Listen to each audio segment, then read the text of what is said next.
Welcome back to the IMEO MENA Remix podcast. I'm Manny Jad.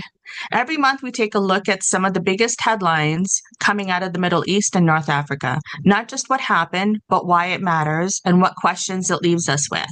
This week at the UN General Assembly, a lot of stories are unfolding that connect back to the region. Syria's president taking the stage for the first time in decades, new momentum around recognizing Palestine, another escalation in Gaza, the legacy of Mahsa Amini 3 years on, and the deepening crisis in Sudan. And I'm not alone today. Leon Shahabian is with me as well. Leon, you are known to do this mix of policy and storytelling. So tell me something about you and what drives you. Mani, thank you so much for having me. I never do this. Like you, I prefer to be behind the scenes or behind the camera when I'm Mhm. storytelling. But, here we are under the Klieg lights trying to make sense of the month that was, and what a month it was. It's like I cannot think of months like this in a long, long time, a month that we will talk about for decades. So what Yes. can I say about me? I'm an analyst. I focus on the Gulf. I'm a consultant. I focus on the Middle East, and I'm a Hmm. storyteller. I focus on the world, and then wherever there's an interesting story to tell, I try to tell it without making it about the person telling the story, but shining the spotlight on individuals that should be highlighted because they're doing amazing things. So, enough about me. Uh, Shine a spotlight on you and the wonderful work IMEO has been doing. Oh, thank you. Thank you. It's really great to have you here. Topics around the MENA region are complicated and often very painful. But our goal here isn't to lecture, it's to think out loud and ask the questions we're all holding and keep the human side of these stories in focus. So let's dive in. For the Amen. first time since 1967, a Syrian head of state stood before the UN General Assembly. President al-Shara'a's speech made a unmistakable effort to bring Syria back into the international fold after years of civil war, isolation, and sanctions. But honestly, Leon, it left me wondering, was this a sincere attempt at reintegration or a calculated bid for foreign aid and international legitimacy? And perhaps more importantly, how does it feel for Syrians who oppose the regime, those who protested, fled, or lost family in this conflict, to watch this moment unfold on a global stage? Look, I am so impressed with the UNGA that President Shara has had and is having. I think a lot of world leaders are jealous, and Mm-hmm. this was his first time, as you mentioned, Syria. The last time a Syrian president spoke at UNGA was at UNGA 22. We're at UNGA 80, right? Right? Mm-hmm. So it was Latasi, right? And a lot of people go, who, right? It's so Yeah, Syria yeah. has a history that starts thousands of years ago, before the Assads, and it would behoove us to get some of the cliff notes of that history to figure out what may be in store for Syria. So he had a wonderful, President Ashara had a wonderful UNGA. He met with Syrian Americans. Mm-hmm. Jewish Syrian Americans are advocating the UN and the US administration to undo all of the sanctions. The Congress is working. President Trump is working on it. Ambassador Tom Barrack, as a U.S. Special Envoy to Syria, is working for it, is advocating for it. It could not have gone any better for President Shara. Now, what was his takeaway? Too early to tell. Okay. What did he hope to achieve? It's an introduction on Yeah. one of the largest podiums, if you wish, right? We all remember Khrushchev banging his shoe or Gaddafi doing his antics. So, if you're the Syrian president and you have not had that kind of international exposure, right? Mm-hmm. Showing up is counts, right? But What is he hoping to do? He's hoping to get the sanctions removed. He's hoping to get the investments. You nailed it in your introduction of this topic. But here's the thing.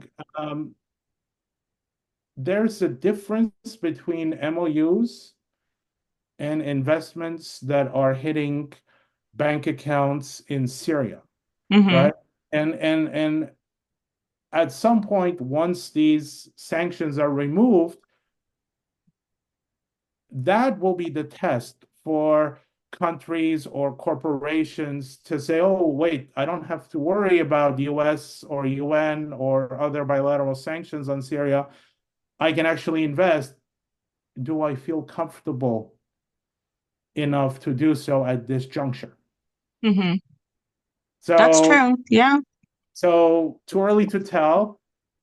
The optics, the stagecraft, the statecraft, Mm-hmm. wonderful. But is he going back with deals that are actual agreements, not MOUs? I I don't I don't believe so yet. Did he do important bilateral, multilateral meetings in addition to his speech? Absolutely. Oh, Uh, definitely he did. Yeah. yeah, and did he meet with Syrian Americans? Yes. But Mm-hmm. what's the rest of the year looking like for him? Yeah. What is the rest of the year looking like for him? I know our remit is to look backwards to this month, but Mm-hmm. if we are to look at Syrian history, pre-Assad era regime, pre-Baathists, it's a difficult country to rule. It Um, is. It is. and how much of it is he literally ruling, and how quickly can he consolidate control while giving minorities enough inclusive representation that they don't seek federalism, they don't seek statelets, they don't seek to hang on to their weapons. So too Mm-hmm. early to tell, but he's a pragmatist.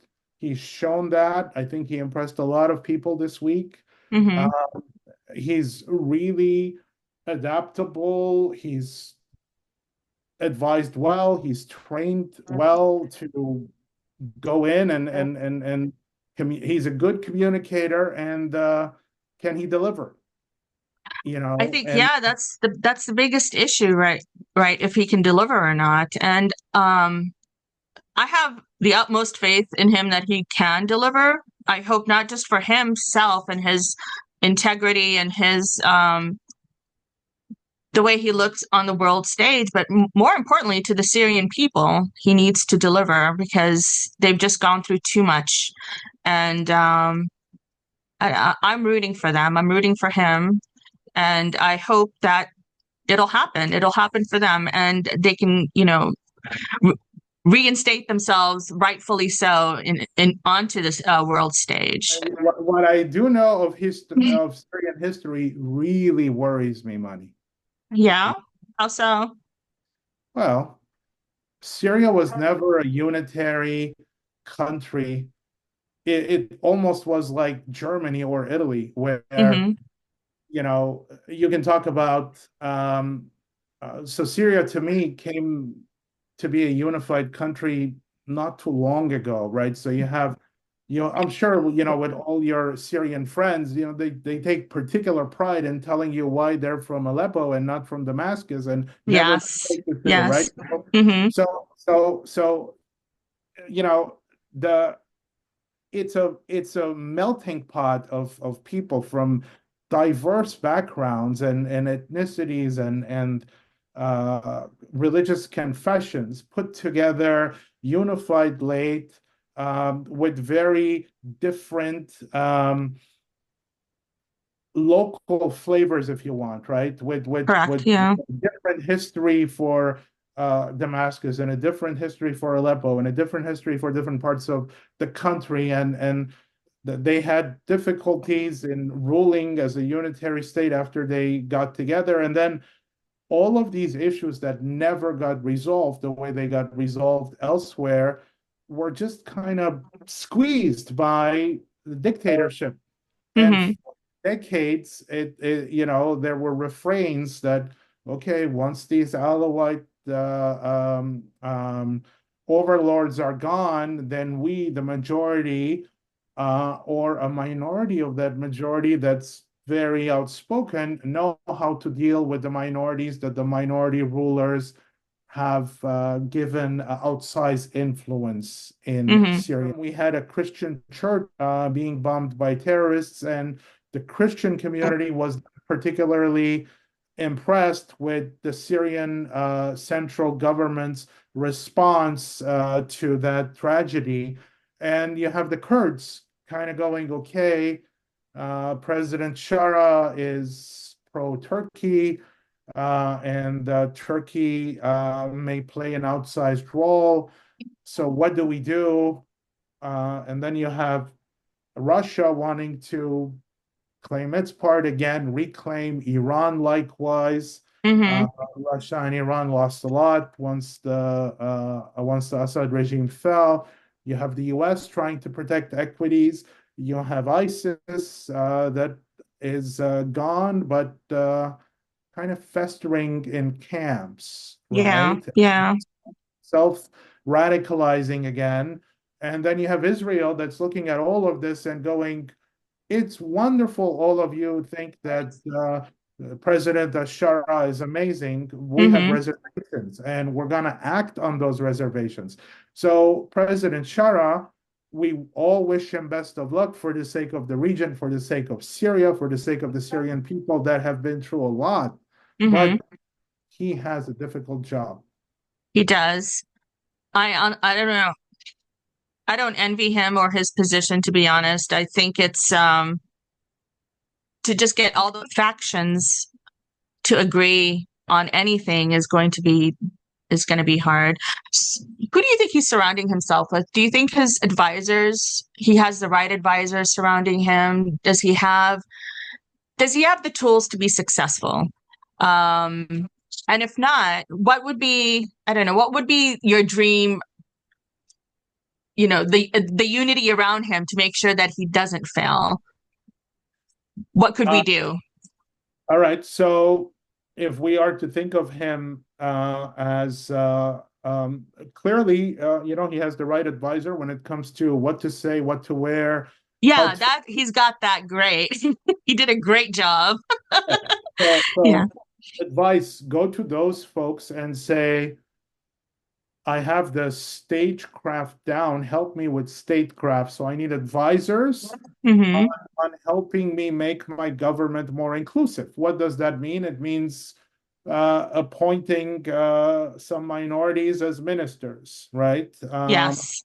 It means coming up with, um, how can I put this? They are doing a lot as a government to do to bring trials against Assad era Hmm. military and security officials that killed a lot of innocent Syrians, right? But they're Right. doing this behind the scenes. Hmm. I would advise them to, look at best practices from what Desmond Tutu did. So you're planning, you are going to unveil, measures to bring to justice bad folks. But Hmm. even showing how you're thinking about it, how you're approaching it, do that out in the open so that people get a sense for how you think, how you come to decisions, so that they feel included in the Hmm. decision, right? And keep in mind, he's a self-appointed interim president who Hmm. is talking about electing a parliament. What a wonderful thing for Syria no longer to have a rubber stamp parliament. But there's some shadows that need to be um, Brought to light. right, brought to absolutely right, brought to light. Yeah, Hmm. this includes what to do with Kurdish representatives in that parliament, right? So the Yeah. Kurds are going, we kind of don't like what we see. The Druze are going, we may be done. Yeah. We're looking at options, right? The Alawites, they may be cooking something. There's enough gossip of or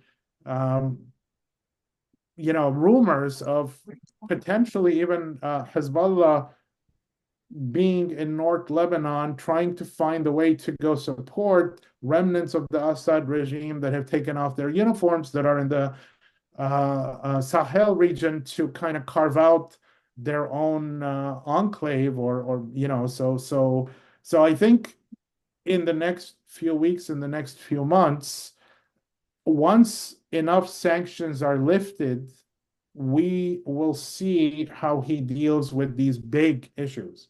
Right now, Right. the priority is get the sanctions out, help us breathe, right? And Hmm. that is a right set of priorities, but that doesn't help everyday Syrians that happen to be concerned about their future and going, what system are we getting, right? Correct. Yeah. Particularly if they don't like what they've seen so far. And I will talk about his one last thing on Syria. Boy, President Shara is lucky that he has amazing partners in the Gulf. He does. He definitely does. Saudi, UAE. And not only are they sending him best wishes, they are, Crown Prince and Prime Minister of Saudi Arabia, His Hmm. Royal Highness, advocating President Trump and getting a decision live on camera in Saudi Arabia for the US government to lift sanctions from Syria. Unprecedented, right? Hmm. So, Hmm. so President Shara is so lucky that everyone in the Gulf believes in not just him, but they believe in the ability of the Syrian people to get everything right in the next 18 months to 2 years. This is unprecedented. Contrast that with Gulf attitudes towards Lebanon, where everything is you do these things and then we Hmm. will think about investing. In Syria, it's completely the opposite. We Yeah. want to invest and we want to get our US ally to back off and to help you. So it's too early to tell what will happen, but this was a good month for Syria, and a Hmm. good week for Syria at the UN, particularly for President Shah. Excellent. Thank you. Thank you. All right. So let's talk about Palestine. From France to Canada, so many formal recognitions happened this week. For some, it feels like a long overdue acknowledgement of statehood. For others, it's deeply controversial, even called a reward for Hamas. But I just keep thinking of the images that I'm seeing from Gaza. Does this change anything for Palestinians on the ground, or is it just largely symbolic? Why I say that is because on August 20th, the Israeli finance minister approved construction of the E1 settlement, a move that effectively bisects the West Bank. And he didn't mince words. He said, and I quote, "This buries the idea of a Palestinian state. There is nothing to recognize and no one to recognize." This was, again, back in August. Then a few days ago, Yair Lapid called these recognitions by Britain, Australia, and Canada a diplomatic disaster and a reward for terror. What it feels like to me, sitting in my living room in Los Angeles, is that Israel's backed into a corner now. There are no holds barred. With just today, there were 170 airstrikes just in Gaza alone, and this week in the West Bank, they closed the Allenby Bridge. So, what's your take? Do these recognitions really shift the calculus in any meaningful way, or do they simply just provoke an even harder line from Israel? Yes and yes. I mean, look, it's we have to put a little bit of context that the Israeli statements are domestically focused, True, just like true, just yeah. like recognitions are also to some extent domestically focused. Mm-hmm. Or just like what you're seeing in Gaza, in Los Angeles on your screens, is being seen by the voters in the capitals whose governments are mainstream enough or center left, who are responding to those voter concerns and acting on it, right? Mm-hmm. So this matters the least to Gazans. But, Palestinian, the West Bank, they're going to see, new signs on buildings that say Palestine. And, it may be the embassy of the UK Okay. that puts up that sign, right? So the symbolism will be more evident in the West Bank than in Gaza. But do you think Now, actually that would happen though? Do you think um, Britain would do that? For example, we're taking Britain as an example, correct? Is that what you're doing? yes, Mm-hmm. so I've seen a sign that, it's the internet, so one never knows if it's accurate or not. That's true. But they printed something, and Okay. our embassy just happens to be enough beyond the green line that, you know, if they, I'm calling it embassy already, but it's a consulate, Yeah, uh, yeah. and there's a electronic signature that's also making rounds online. Is it accurate? Is it not? No one knows. Okay. Yeah. But the UK certainly moves very fast as a parliamentary system, Uh-huh. and yeah, no, I expect to see these gestures. Right, years ago it was, oh wow, the Palestinians changed their letterhead and now they're calling themselves a state, right? And we Uh-huh. said Right. not matter. And then, the logo changed, and then called it a foreign ministry, and then they got flags to fly at different missions that they have overseas. Some of those they got PNG'd from, including in the US during the first Trump administration. But yeah, I fully expect that some embassies will put up signs that say embassy of, and then name of country that recognized a Palestinian state, and then it will say Palestine at the bottom. But does this matter? No. But here's Mm-hmm. what actually matter, right? It's not about words, it's about deeds. Exactly. That's what I was going to get at. You're right. Yep. And the deeds of the countries that recognized a state of Palestine last year Mm-hmm. are the ones that should concern policymakers in Israel and likewise here in Washington, right? Mm-hmm.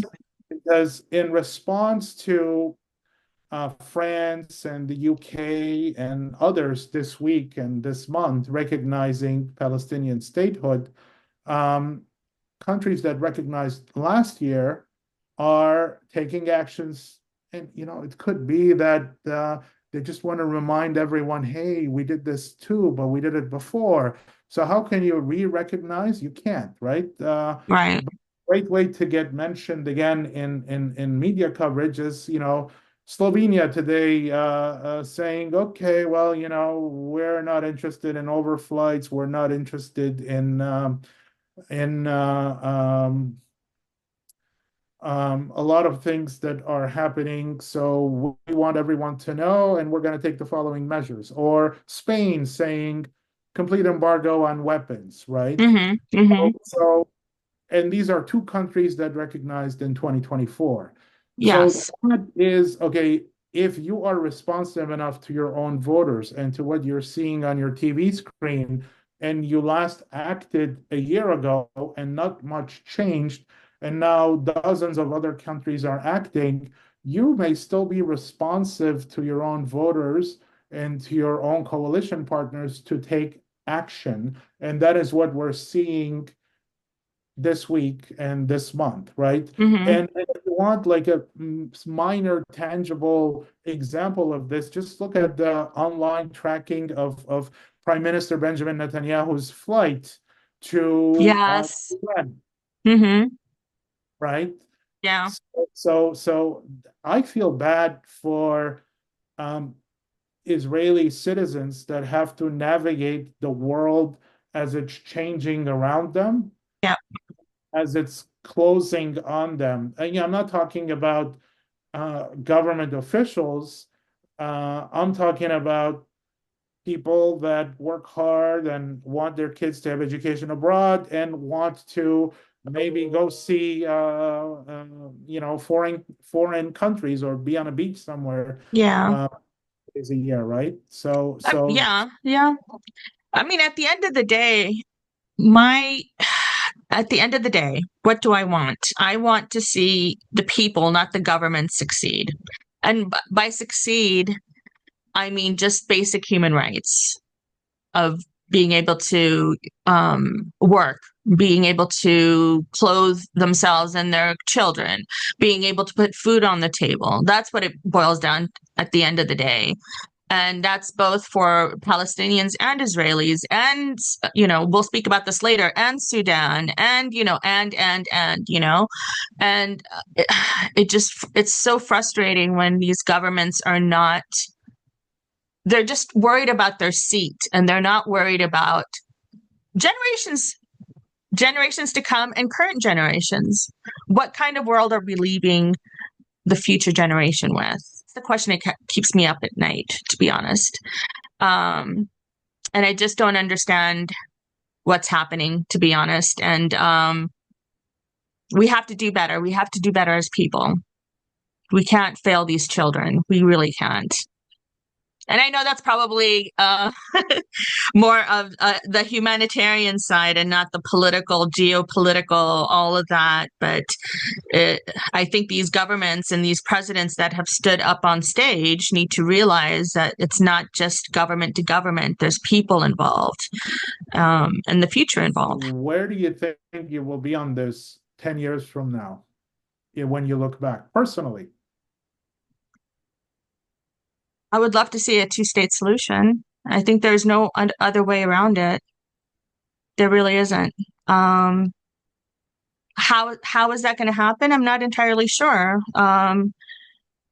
You know, the current government in Israel doesn't want to see that happen. So where does that put us? I never thought I would see the day that, where the UK, Australia, and Canada actually recognize the state of Palestine. That wasn't on my bingo card of 2025. I don't know how you feel about that. Was that something that you saw coming? Nope. Yeah. And I'm concerned about one thing. I mentioned the domestic component of this, right? Italy, Yes. they have not, the EU never moves as a bloc, Mm-hmm. right? And Italy was always, not just center-right government, but right government, Yeah. Maloney said, this is not for us, okay? And but they have trade unions, and those trade unions are hyperactive, and there's that flotilla headed towards Gaza, Mm. and her own trade unions that are very powerful are saying, if that flotilla is intercepted, we will start a strike in Italy. Mm-hmm. Okay, and bear with me here for a second, but now Please. we're seeing domestic Italian politics playing out live while Maloney is at UNGA, in that she has dispatched a frigate, perhaps two. Mm-hmm. Spain is doing likewise, because U.S. Ambassador to Turkey, Tom Barrack, and U.S. envoy to Syria, again, Tom Barrack, a couple of days ago admitted that, yes, Israel attacked this flotilla or one of the boats of the flotilla in Tunisia, right? So Mm-hmm. because of domestic concerns, now you have Italy, a country not willing to recognize the existence of a state of Palestine, sending a military ship to ensure that in the dark of night in international waters, no ill befalls civilians that claim they want to go and help civilians in Gaza, right? So, Mm-hmm. so now what you have, and again, this is September 25th, it will change. What you have is Italy's government trying to cut a convoluted, complicated deal to give Christian charities in Cyprus Mm-hmm. this humanitarian aid so that they could take it to distribute it to Gaza to remove Oh, the flotilla. uh-huh. Right?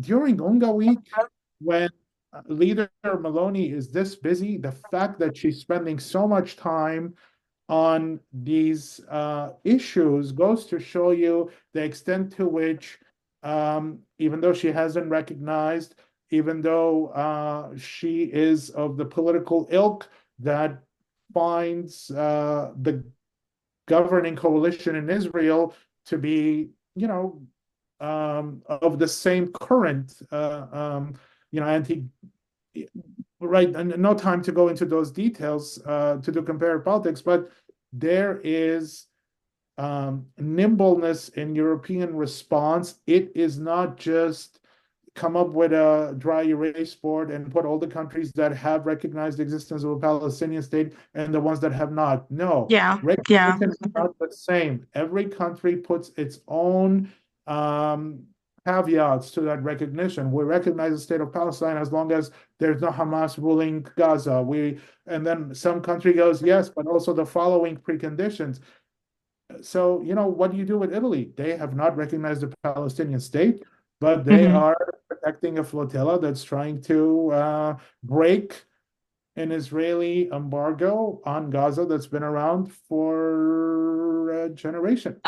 So let's pull back from UNGA for a second, and let's not forget that this is the month. This month marks the 3-year anniversary of the death of Mahsa Amini, the young woman whose arrest by the Iran's morality police sparked a wave of protests across the world. Her family is still harassed. Public memorials are still blocked, and yet her name lives on in the words woman, life, freedom. And at the same time, Iran is experiencing a chilling surge in executions, hundreds in this year alone, not just, not targeted at the protest or political dissent, but also of because of water cuts and blackouts that have plagued the country in 2025. What a great excuse for the leadership of the Islamic Republic to Mm-hmm. clean up prison cells, to execute a lot of people and minorities and not necessarily dissidents, young people, sports figures, women and men Mm-hmm. who supported those women in demonstrations, right? Mm-hmm.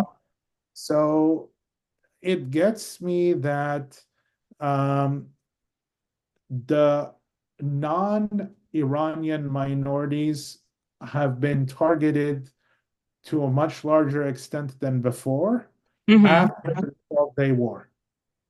Yes, yes.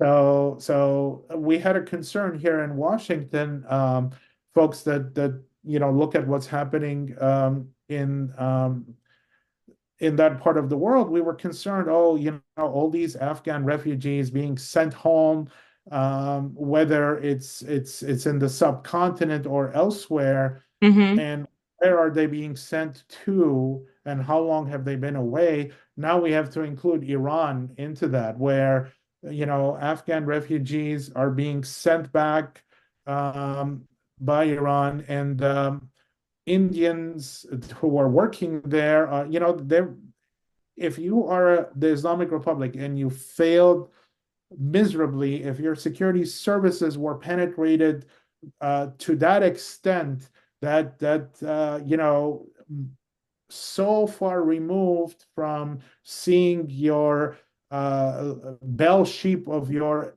axis of resistance, Hezbollah being penetrated so effectively by Israel, and seeing the pager explosions after all of that, when you as a government um, realize, oh, wait a second, a war just visited us, and wow, we were ill prepared, and they penetrated us very effectively.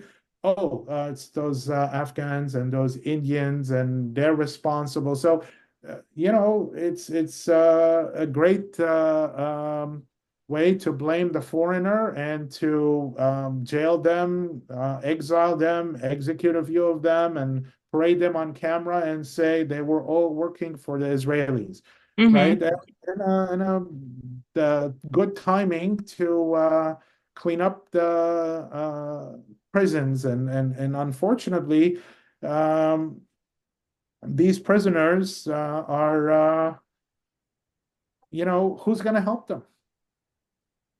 It's not just the prisoners though. It's the citizens out on the streets in Tehran. Not the Indians, not the Afghanis, the just your run-of-the-mill Iranian citizen that wants to see that again, wants to put food on the table, have water, a consistent a water source that's not, Iran's been in a drought.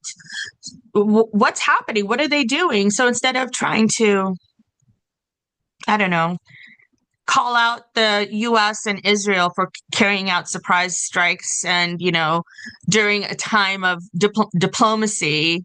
And it was a grave betrayal of diplomacy. But what is that then? What is the grave betrayal you're doing to your own citizens?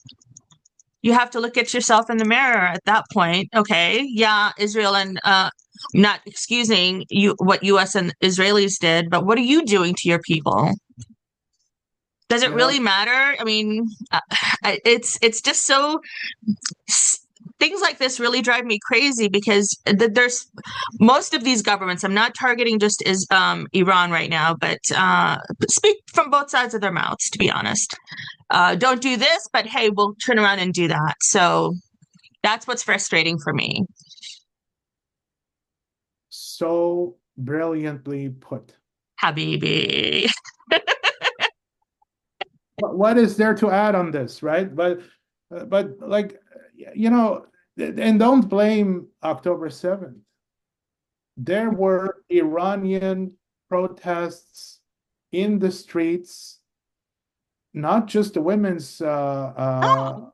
marches. There were protests in the streets chanting about Gaza, Mm-hmm. chanting about Lebanon Yes. pre-October 7. And these are people, you know, I had an old professor, Allah yarhamu, that used to say, politics is about who gets what, when, where, and why. That's it. That's politics, right? It's Yeah. about the Yeah.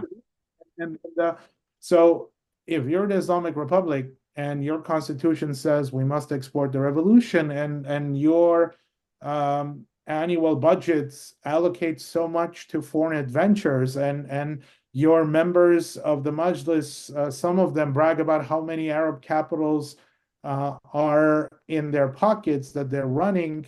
Well, guess what? That means not enough water supply, and not enough electricity supply. Yes, obviously, Mm-hmm. less sanctions play a role, and these are very fine-tuned sanctions. Um, but yeah, I agree. It's the people that are paying the lion's share of the cost, not just because of sanctions, but also because of the priorities of their own government. Yes, there you go. It's not just sanctions. You're right. It's the priorities. Oh my God, Leon, I think we've nailed it. so, I so, just, I so where do just, we go from here? well, I mean, like, listen, I've been watching the UN General Assembly speeches all week, and some of them like really touched me. I think I must have seen the one from King Abdullah of Jordan literally 3 or 4 times. He said everything that we wanted to say. Um, but okay, so what happens next? What happens next after they go back and the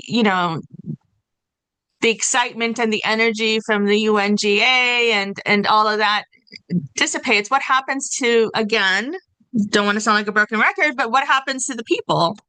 What are you going to do? Like, okay, Britain, you put a sign up, great, but what are you going to do to pressure Israel to stop? Okay, Iran, you feel like you're not being treated fairly, but what are you going to do about your citizens? It's I want more than speeches. It has to be, things have to change. Speeches, while they're great, and especially on a world stage, they work so well. But what happens after the speech? That's the $1 million, $1 billion, $1 trillion. Now we're in the trillions dollar question. What happens? Are you going to put your money where your mouth is? Are you going to, you know, back up your speech? What are you doing? What are we doing? Oh my gosh, I got on my soapbox. I'm sorry. Honey, you crystallized it. Good for you. You crystallized it.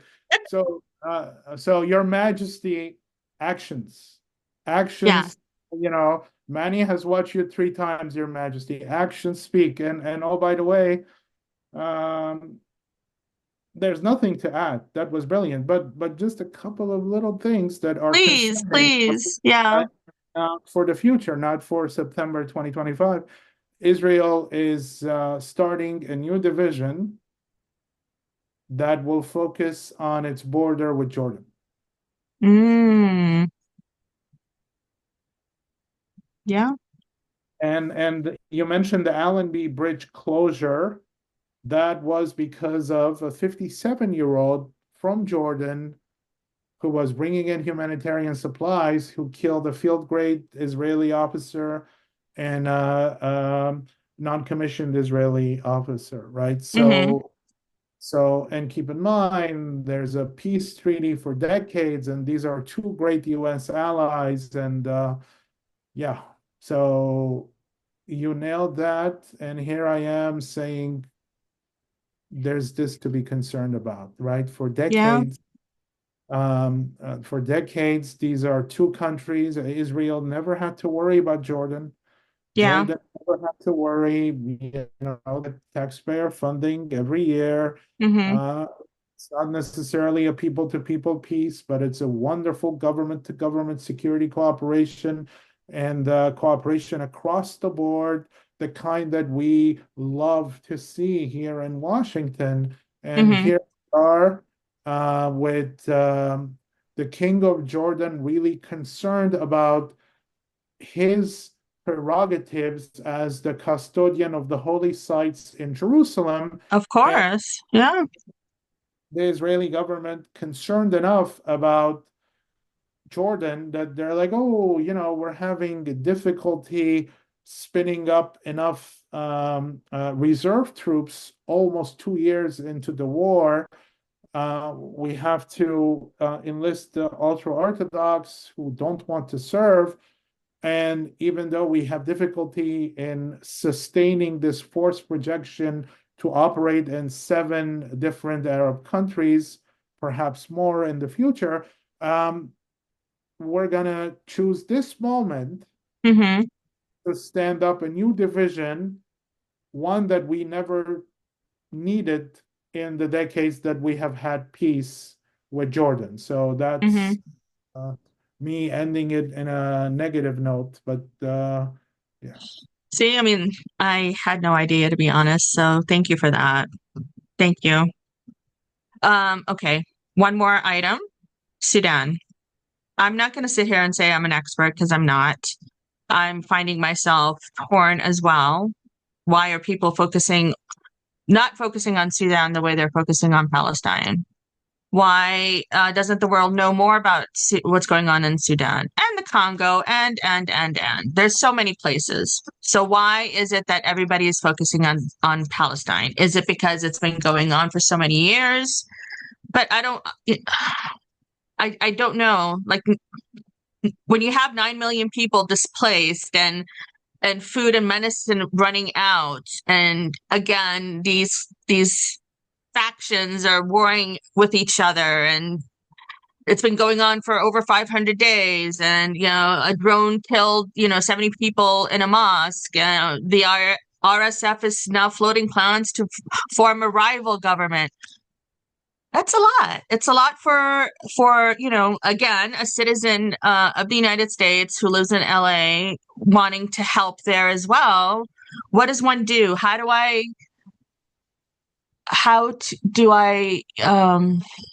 vocalize the voices? I know that's not the right word, but you know what I'm talking about. Like, what do we do? What are you doing, Leon? What are we doing? What are you doing, not as a person, but Sani, what are we doing as a country, as just global citizens? What are we doing about Sudan? Because that's famine right there. That's people, again, the dignity of having basic rights of food, clothing, water is not being done. Yeah. Now we call that print. What you said right there is must use 100% wonderful golden content. In film, that was the only take, the best take. Unfortunately, it's not just Sudan. No. You have Libya. Yes, Libya. And as a private citizen, what can I tell you? Well, all I can do is say, what is my government doing about this? And what I saw yesterday in Unga, that honestly, I'm proud of Masad Boulos, the president's envoy. He managed yesterday to get together key Gulf stakeholders for a dedicated Sudan meeting. And likewise, key Gulf and other key stakeholders for a dedicated Libya meeting. Yes. And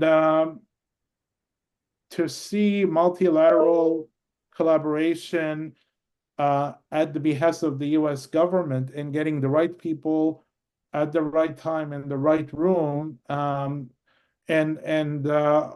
I think we are on the cusp of seeing something in Sudan. Less so in Libya for now, but the convening power of the U.S. government is there, and this administration cares enough about ending that dreadful situation in Sudan. Listen, Leon, I could talk to you for another 2 hours. Likewise. Thank you so much. All right, guys, that's it for this month's headlines from the MENA region. We covered a lot, from Syria re-entering the UN stage to the struggles of the Sudanese civilians trapped in Al-Fasher. If there's one thread that connects all of this, it's how much people's lives are shaped by decisions made on the global stage and how often their voices are missing from those decisions. At IMEO, we believe in opening space for dialogue and reflection, and I hope these conversations help you see the news in a different way. Thank you for listening, and we'll be back next month